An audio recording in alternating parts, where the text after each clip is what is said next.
તો કમોસમી વરસાદ વચ્ચે કોંગ્રેસ નેતા પરેશ ધાનાણી ખેતરમાં કામગીરી કરતા નજરે પડ્યા।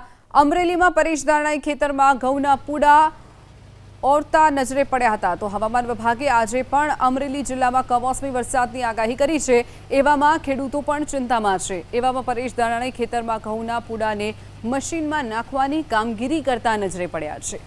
જે દ્રશ્ય આપ જોઈ રહ્યા છો, કોંગ્રેસના નેતા પરેશ ધાનાણી જેઓ પોતાનો ઘઉંનો પાક જે છે ઘઉંના પૂડા મશીનમાં નાખતા નજરે પડ્યા છે। તો કમોસમી વરસાદ વચ્ચે કોંગ્રેસ નેતા પરેશ ધાનાણી ખેતરમાં કામગીરી કરતા નજરે પડ્યા।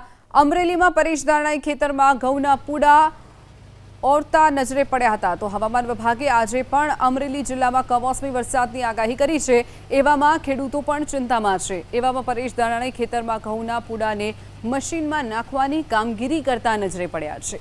જે દ્રશ્ય આપ જોઈ રહ્યા છો, કોંગ્રેસના નેતા પરેશ ધાનાણી જેઓ પોતાનો ઘઉંનો પાક જે છે ઘઉંના પૂડા મશીનમાં નાખતા નજરે પડ્યા છે।